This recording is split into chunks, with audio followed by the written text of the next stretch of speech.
Baiklah, kita akan masuk ke rumusan masalah yang pertama, yaitu jelaskan peran ilmu dan teori ekonomi bagi guru pendidikan ekonomi, dan jelaskan pula perilaku guru sebagai pelaku ekonomi. Berikut motif dan kegiatan. Berikan contoh untuk menguatkan jawaban. Peran kegiatan ekonomi dalam pendidikan adalah masalah pendidikan sebenarnya tidak dapat dipisahkan dari masalah ekonomi. Kontribusi pendidikan terhadap ekonomi dan pembangunan, baik langsung maupun tidak langsung, harus diakui.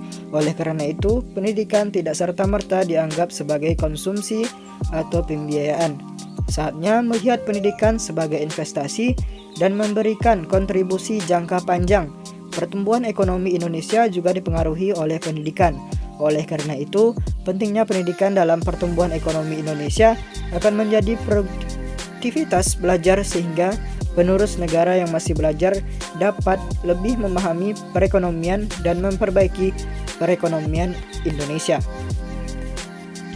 Peran ilmu dan teori ekonomi bagi guru pendidikan ekonomi, yaitu dengan tuntutan ekonomi yang terus meningkat, peran pendidikanlah yang mendukung pertumbuhan ekonomi dan melalui pendidikan mempengaruhi kualitas sumber daya manusia yang lebih khusus baik di sektor industri maupun pertanian. Pertumbuhan ekonomi Indonesia ke depan tergantung oleh bagaimana seorang pendidik mendidik dan menunjang kelancaran proses pendidikan sebagai bahan pengajar ekonomi yang membentuk manusia ekonomi dalam kehidupan sehari-hari, memiliki kemampuan dan kebiasaan, memiliki etos kerja dan tidak bekerja setengah-setengah, produktif dan hidup efisien. Peran guru sebagai pelaku ekonomi adalah seorang individu atau kelompok lembaga yang terlibat dalam kegiatan perekonomian baik konsumsi, distribusi maupun produksi. Secara umum, pelaku ekonomi dibagi menjadi 5, yaitu rumah tangga, masyarakat, perusahaan, pemerintah, dan negara. Sistem pelaku ekonomi tersebut memiliki peran tersendiri dalam kegiatan konsumsi, distribusi, dan produksi. Berikut adalah peran guru sebagai pelaku ekonomi. Yang pertama yaitu pendidikan sebagai investasi dan guru sebagai investor.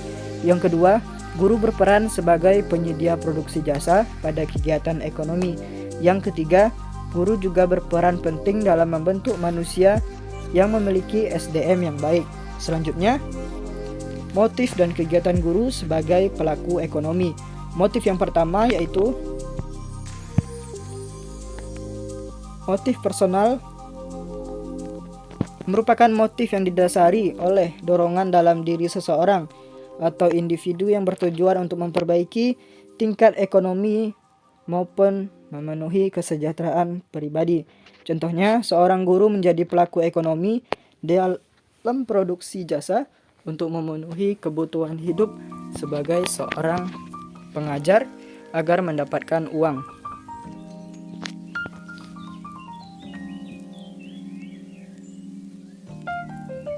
Yang kedua, yaitu motif profit.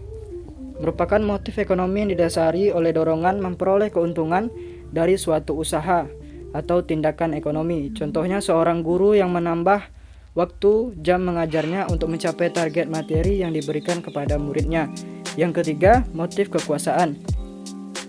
Contohnya, selain guru honorer, ada juga guru yang berstatus pegawai negeri sipil. PNS merupakan pegawai yang telah memenuhi syarat tertentu, lalu diangkat sebagai ASN secara tetap oleh pejabat pembina kepegawaian untuk menduduki jabatan pemerintah. Untuk syarat menjadi ASN yaitu pengalaman mengajar selama 2 tahun. Slide selanjutnya, motif organisasional atau motif yang terbentuk secara konsensus dalam suatu organisasi tertentu seperti perusahaan. Contohnya, guru sebagai pelaku produksi jasa dalam kegiatan ekonomi harus memiliki standar kualitas mendidik yang tinggi karena melahirkan manusia ekonomi yang memiliki etos kerja dan kualitas baik berpengaruh terhadap instansi pendidikan terkait. Guru yang disiplin tinggi dalam dunia pendidikan tidak hanya menguntungkan bagi diri sendiri, tetapi juga instansi terkait. sehingga pemerintah lebih perhatian terhadap instansi tersebut.